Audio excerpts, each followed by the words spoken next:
तो ये villain saga मांगा का लास्ट वीडियो होने वाला है एंड इसके साथ विलेन सागा का मांगा खत्म होता है। तो बताना जरूर तुम्हें ये मांगा कैसा लगा, तुम सेटिस्फाइड हो कि नहीं, और मेरे एक्सप्लेनेशंस भी कैसे लगे। एंड मैं मेरे सपोर्टर्स एंड हेटर्स दोनों को थैंक यू कहता हूँ, क्योंकि अगर तुम सबका साथ ना होता तो शायद ये सीरीज इतना तक नहीं आ पाता। एंड मैं प्रॉमिस करता हूँ कि मैं फ्यूचर में ऐसे ही अच्छे वीडियोस डिफरेंट टॉपिक्स के ऊपर लाता रहूंगा। पिछले एपिसोड में हमने देखा था थॉरफिन, एनार, बगाइज, निस्का आदिवासियों से बच के भाग रहे थे। देन एनार और बगाइज विलेज जाते हैं और थॉरफिन और हिल्ड उन एलनूस के ग्रुप को रोकते हैं, पर थॉरफिन बहुत बुरी तरह से घायल हो जाता है, जिसको हिल्ड और पलमुक बाद में रेस्क्यू करके कहीं ले जाते हैं। हेल्वर एलनूस से गुड्रिड और कार्ली को गार्ड करता है और थॉरफिन का बेटा जन्म लेता है। काओ की आइवर का हाथ काट देता है और उसका तलवार ले लेता है। सब लोग फोर्ट्रेस में चले जाते हैं। देन औरतें और बच्चों को किसी और सेफ जगह ले जाया जाता है। देन एनार और बाकी लोग फोर्ट में रह के एलनूस से लड़ते हैं। आइवर मारा जाता है। फारगर का टीम आकर फोर्ट में कुछ एलनूस को चीर देते हैं एंड एनार एक आदमी को पहली बार मार देता है। अब आगे हम देखते हैं थॉरफिन होश में आ रहा होता है। वो उठकर देखता है कुछ लोग उसके सामने खड़े हैं। ये वही लोग होते हैं जिनकी थॉरफिन की वजह से जान गई। वो कहता है बहुत वक्त बीत गया आप लोगों को देखे हुए। मैंने बहुत कोशिश की पर ये काम नहीं किया।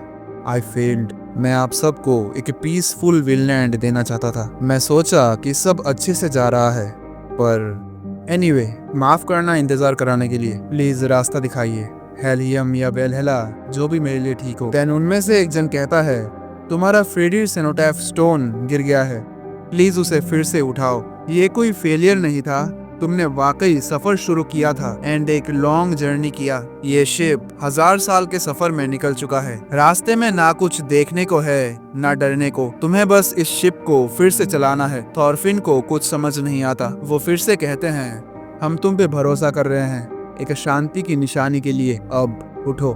थॉरफिन उठता है अपने ड्रीम से एक कैंप में। ये देख के निस्का तुरंत शैमैन को बुलाने जाती है। थॉरफिन चौंक उठता है कि वो जिंदा है। वो रेंगते हुए बाहर निकल के निस्का से पूछता है कि कितने दिन बीत चुके हैं, पर निस्का को कुछ समझ नहीं आता। हिल्ड एक रैबिट मार के लेके आती है और देखकर खुश होती है कि थॉरफिन फाइनली उठ गया है। वो खाना बनाते हुए सब कुछ उसे बताती है कि बेहोश होने के बाद क्या क्या हुआ है। वो सब शैमैन के हाइडिंग प्लेस में है। 6.5 डेज बीत चुके हैं थॉरफिन के बेहोश होने के बाद। थॉरफिन एरोज से सिर्फ बुरी तरह से घायल ही नहीं, पर उनमें से एक एरो में पॉइजन भी था। उन्होंने उसे इन 6 दिनों तक बहुत मुश्किल से दवाई और खाना खिलाया है। शैमैन, निस्का और पलमुक के वजह से ही वो बच पाया। ये सब हिल्ड के द्वारा कहने के बाद थॉरफिन उन सब को थैंक यू कहता है। हिल्ड उसे एलनू और फोर्ट का सिचुएशन बताती है कि वो विललैंड को छोड़कर नहीं गए और शायद वो थॉरफिन का इंतजार कर रहे हैं। थॉरफिन वहां जाने के लिए उठता है, पर उसका सर घूमने लगता है इन 6 दिनों की बेहोशी के कारण। हिल्ड कहती है कि उसको रात तक आराम करना चाहिए। वो कहता है वो आराम करेगा और लोग मरेंगे, और उतना ही रिकॉन्सिलेशन का टाइम भी जाता रहेगा। शैमैन पूछता है क्या उसे अब भी लगता है कि रिकॉन्सिलेशन पॉसिबल है? थॉरफिन हाँ कहता है। शैमैन गुस्से में पूछता है तो तुमने जो कहा था कि तुम सब यहाँ से चले जाओगे, क्या वो एक झूठ था? थॉरफिन जवाब देता है जब चीजें बिगड़ जाती हैं तो थोड़ा डिस्टेंस लेना जरूरी होता है। डिजीज के वजह से ही कॉन्फ्लिक्ट हुआ। वो कहता है कि वो दुनिया भर में डिजीज का इलाज ढूंढने जाएगा और तभी वापस आएगा जब उसे क्योर मिल जाए। वो अभी भी कोएग्जिस्टेंस के आइडिया को छोड़ना नहीं चाहता। शैमैन कहता है कोएग्जिस्टेंस इम्पॉसिबल है। सिर्फ प्लेग ही एक वजह नहीं है, बल्कि उनकी बिलीव्स और जीने का तरीका भी अलग है, इसीलिए ये काम नहीं करेगा। तभी पलमुक कहता है ये सच नहीं है। जब तक शैमैन ने वायलेंस नहीं लाया था तब तक सब ठीक था। जब उसके ट्राइब के लोग मारे गए थे उसको भी नॉर्ड्स से नफरत होने लगी थी, लेकिन नफरत उतर भी गया क्योंकि ये नॉर्ड्स बुरे नहीं है। वो शैमैन को थॉरफिन की तरफ दिखा के कहता है ये वही आदमी है जिसको हमने ऑलमोस्ट मार दिया था, पर फिर भी ये हमारे साथ सब सुलझाना चाहता है। क्या ये आदमी आपको ऐसा दिखता है जिसके साथ आप नहीं रह सकते? स्पिरिट्स की मिस्ट्रीज यूज करने से पहले आपने नॉर्ड्स के साथ दोस्ती के बारे में सोचा नहीं था? थॉरफिन शैमैन से दोस्ती का ऑफर देता है, पर शैमैन नहीं मानता और कहता है मैंने तुम पे एलनूस से हमला करवाया, हम एक दूसरे के एनिमी हैं। देन थॉरफिन कहता है no, I have no enemies.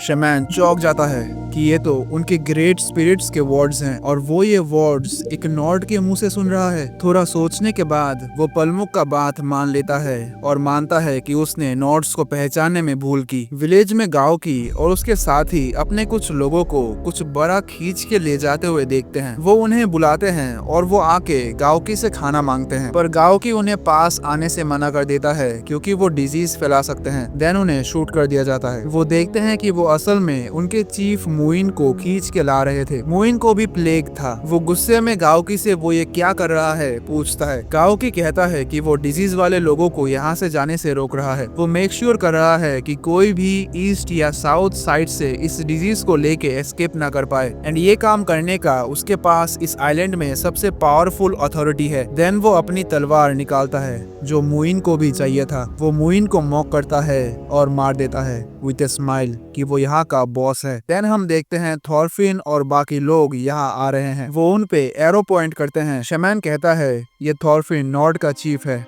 और उसका बस उनके नीचे के एक पत्थर से काम है। थॉरफिन जाता है, फ्रिडिर वाले पत्थर के ऊपर से आग को हटाता है। देन हिल्ड और पलमुक मिलके पत्थर को वापस उठाते हैं। पास में खड़े एल्नोस को कुछ समझ नहीं आ रहा था। थॉरफिन उन्हें इस पत्थर को ना गिराने कहता है क्योंकि ये इम्पोर्टेंट है और जाने लगता है, पर गाओकी उसको रुकने के लिए कहता है क्योंकि वो उससे बात करना चाहता है। वो उससे एक फेवर चाहता है। गाओकी कहता है मैंने अभी तक वॉर को खत्म नहीं किया, पर हम वहाँ लड़ना नहीं चाहते। हम सब वहाँ बीमार पड़ जाएंगे, तो मैं चाहता हूँ कि तुम अपने लोगों को कन्विंस करो और जल्दी यहाँ से चले जाओ। सॉरी बट तुम हमारे साथ वहाँ चल रहे हो। निस्का ट्रांसलेट करने वाली थी, बट थॉरफिन समझ जाता है कि वो उसे एज ए हॉस्टेज यूज करना चाहते हैं इस वॉर को खत्म करने के लिए। थॉरफिन गाओकी को चलने कहता है एंड हील्ड उसे वार्न करती है क्योंकि उसके पास आइवर का स्वॉर्ड है, पर थॉरफिन को ये पहले से पता है। वो गाओकी जैसे लोगों को डिस्क्राइब करता है। ये ऐसे लोग होते हैं जो दर्द क्या है नहीं जानते।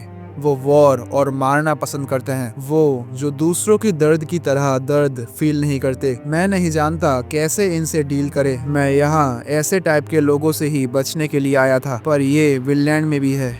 मैं इनसे छुटकारा नहीं पा सका। कैसे इनसे निपटा जाए यही मेरे लाइफ का काम है। हम देखते हैं कई एल्नूज मरे हुए हैं और चूहे उनके ऊपर से दौड़ रहे हैं। गाओकी अपने बाकी लोगों को नॉर्ड्स के पास आने से मना करता है। फोर्ट्रेस के अंदर के लोग थॉरफिन और हील्ड को देखकर उनको कैदी समझ रहे थे। वारगर थॉरफिन को बचाने के लिए लोग बुलाने वाला था, लेकिन ऐसा करने से पहले वो थॉरफिन को मार देंगे, ऐसा थॉरफिन ने कहा। उनको एल्नू से नेगोशिएट करना होगा उसे बचाने के लिए। वारगर थॉरफिन से फिर क्या करना है पूछता है। वो कहता है सीज फायर होगा कि सारे नॉर्ड्स यहाँ से चले जाएंगे, पर स्टाइरिक नहीं मान रहा था। वो कहता है अगर हमने कुछ और दिन होल्ड किया तो सारे एल्नूस मर जाएंगे और हम जीत जाएंगे। थॉरफिन कहता है तो वो अभी इन बीमार एल्नूस पे हमला क्यों नहीं करते? अगर वो करेंगे तो वो जीत नहीं जाएंगे, या फिर उनके पास अटैक करने लायक लोग है ही नहीं। स्टाइरिक कहता है कि उनके पास लोग हैं, यहाँ ज्यादा मरे नहीं हैं, पर हम देखते हैं पीछे लाशों के ढेर। थॉरफिन समझ गया कि वो झूठ बोल रहा है। जितने भी लोग बचे हैं वो सब लोग बहुत टायर्ड लग रहे हैं। वही वारगर अपने लोगों को बो एंड एरो और एक लैडर प्रिपेयर करने को कहता है। जैसे ही नेगोशिएशंस ब्रेक होंगे वो एक्शन लेंगे। स्टाइरिक थॉरफिन की कोई बात नहीं मान रहा था। वो थॉरफिन से पूछता है कि वो किस साइड है। अगर वो उनकी विक्ट्री नहीं चाहते तो उसे बचाने का कोई फायदा नहीं। थॉरफिन कहता है असली विक्ट्री उनके एनिमीज को मारने में नहीं बल्कि उनके साथ पीस बनाने में है। तब स्टाइरिक गाओकी को देखकर फ्यूरियस हो जाता है। थॉरफिन बाकियों से चिल्लाकर पूछता है कि वो क्या करना चाहते हैं, क्योंकि उसे भी यहाँ रहना है और अगर वो वॉर जीत भी गए तो फिर भी ये सब रिपीट होगा। वो एनार को बुलाता है कि अगर वो जिंदा है तो उससे बात करने आए। देन एनार फोर्ट के ऊपर आता है। देन स्टाइरिक और एनार नीचे आते हैं नेगोशिएशंस कंटिन्यू करने। थॉरफिन एनार को जैसे ही देखता है वो समझ के कहता है ओह तो तुमने किसी को मारा। एनार पहले चौंक जाता है, देन समझ जाता है कि थॉरफिन को तो ये दिखेगा ही, और कहता है थॉरफिन तुम ऐसे बोझ को इतने टाइम से सह रहे थे, अमेजिंग, ये मेरे लिए बहुत ज्यादा है। पता नहीं मैं कैसे इस बोझ को लेके जीऊंगा। मैंने एक आदमी को मारा। स्टाइरिक एनार को कहता है कि उसने जो किया वो अपने सर्वाइवल के लिए किया, नहीं तो वो मारा जाता। ये एक वॉर है, तुम्हारे पास फाइट के अलावा कोई चॉइस नहीं था। एनार कहता है चॉइस? उस समय थॉरफिन तुमने इवाकुएट का डिसीजन लिया था और मैंने फाइट का। मेरे पास कोई चॉइस नहीं था, वो हमला कर रहे थे। मैं आर्नहिल्ड विलेज को छोड़ना नहीं चाहता था, मैं प्रोटेक्ट करना चाहता था। क्या गलत है इसमें? मैंने सही किया है ना थॉरफिन? फिर थॉरफिन कहता है, अगर मैं बोल भी दूं कि तुम सही थे तो जो मौत का बोझ तुम उठा रहे हो वो वैनिश नहीं हो जाएगा। मैंने भी ये बोझ उठाया है, मैं इतना ही कह सकता हूँ तुम्हारे लिए ब्रदर। एनर कहता है, ठीक है मैं समझ गया। It's wrong and no choice के बीच का फर्क क्या है? You are amazing, you really are a true warrior. चलो ये सब रोकते हैं। तुम सही थे थॉरफिन। फोर्ट के लोग सब कंफ्यूज थे कि अगर ऐसा हुआ तो अब से वो कैसे जिएंगे। थॉरफिन एनआर से थैंक यू कहता है एंड स्टाइरिक से माफी मांगता है कि उन्हें ये वॉर रोकना ही होगा। स्टाइरिक चुप था। निस्का ये सब बात गाओकी को ट्रांसलेट करती है और गाओकी भी मान जाता है। स्टाइरिक गुस्से में गाओकी की तरफ देख रहा था। देन उसे जैसे ही चांस मिलता है वो उसकी तरफ दौड़ के जाता है और चाकू निकाल के जैसे ही मारने वाला होता है एनआर उसे खींच लेता है। वो गिरता है एंड स्टाइरिक उस चाकू से एनआर के गले पे मारता है और खून निकल आता है। हेल्ड स्टाइरिक को रोकने के लिए उस पे क्रॉसबो मारती है पर वो नहीं रुकता। देन तभी गाओकी उसका सर एक ही स्लैश में काट के उड़ा देता है। तुम देख सकते हो यहाँ का हालत। देन फोर्ट के लोग एल्नो पे शूट करने वाले थे पर वारगर उन्हें रोकता है। थॉरफिन एनआर के पास जाता है, कहता है वो ठीक हो जाएगा, ये बस एक छोटा सा कट है। वो खून से लथपथ थॉरफिन एक कपड़े से खून को रोकने की कोशिश करता है। एनआर छोटी आवाज में कहता है, मैंने एक आदमी को मारा। आर्नहिल्ड क्या सोचेगी अगर मैं उससे मिलूंगा तो? थॉरफिन रो रहा है। ना नॉर्ड्स ना एल्नो अपने तीर चलाते हैं। एंड हमें एक फ्लैशबैक दिखता है जहां एनआर थॉरफिन को कह रहा था, अगर तुम आने वाले दिनों में मुश्किल में पड़ के वो आखिरी चारा लेने से डरते हो, याद रखना मैं जानता हूँ तुम कैसा फील करते हो, ये कभी मत भूलना ब्रदर। देन हम देखते हैं एनआर और आर्नहिल्ड के स्टैचू को दफनाया जा रहा था और थॉरफिन कह रहा था, मैं जानता हूँ कैसा तुम फील कर रहे थे। तुम मुश्किल में थे और कोई ऑप्शन नहीं था और तुम्हें फाइट करना पड़ा। हम जानते हैं ये feeling. I dedicated this piece to you.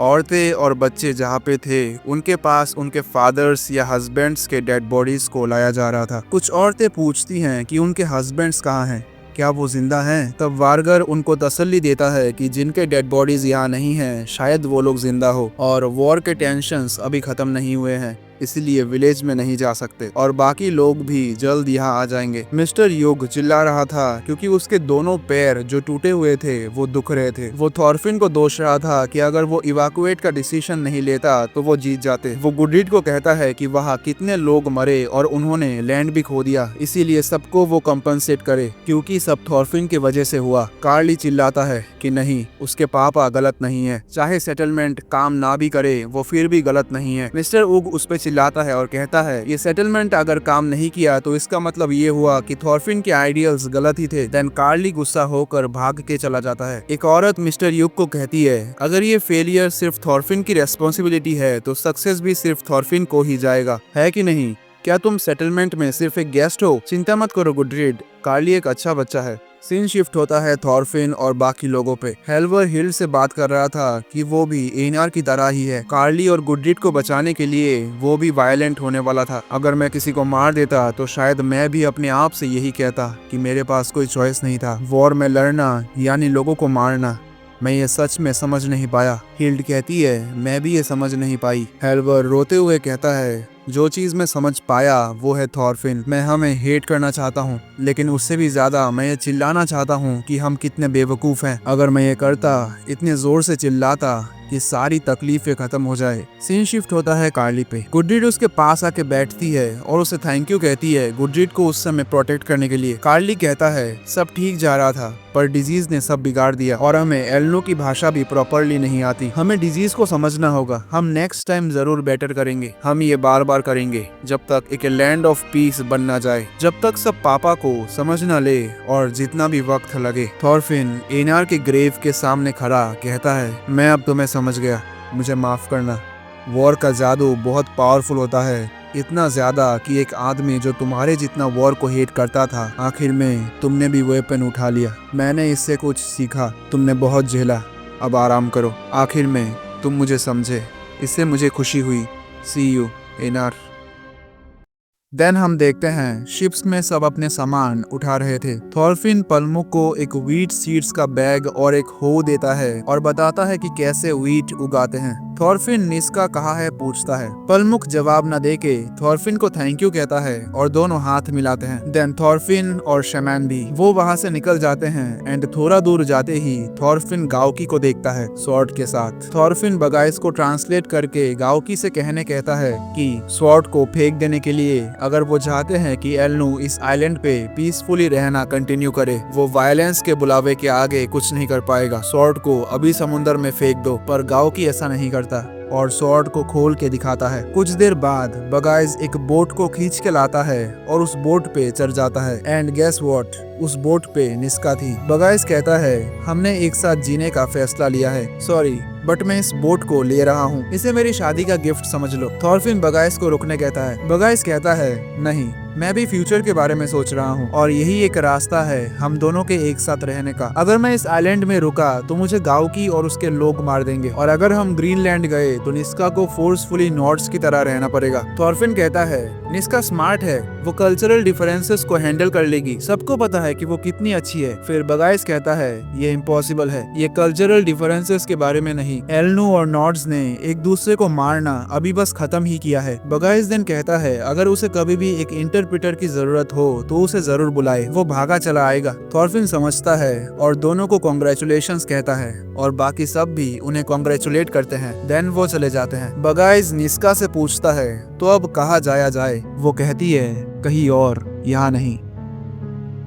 Saga of the Greenlanders एक 13th सेंचुरी की मैन्युस्क्रिप्ट है जो 6 वॉयजेस के बारे में बताती है जहाँ यूरोपियंस ने नॉर्थ अमेरिका के एक लैंड को डिस्कवर किया जिसे वो विनलैंड कहते थे। थॉरफिन कार्लसेफनी का सेटलमेंट प्रोजेक्ट इन 6 वॉयजेस में से 5वां था और लगता है ये सबसे बड़ा वाला था। पर ये लोग दुनिया के कोने तक सफर करने क्यों निकले? आइसलैंडिक ट्रेडर थॉरफिन कार्लसेफनी के लिए ये ज्यादा नेचुरल होता अगर वो यूरोप कॉन्टिनेंट में जाके वेल्थ ढूंढते या अगर वो एक वाइकिंग बन के अपना नाम बनाते, पर उन्होंने इस नई दुनिया में एक नया शुरुआत करने का फैसला किया। पर क्यों?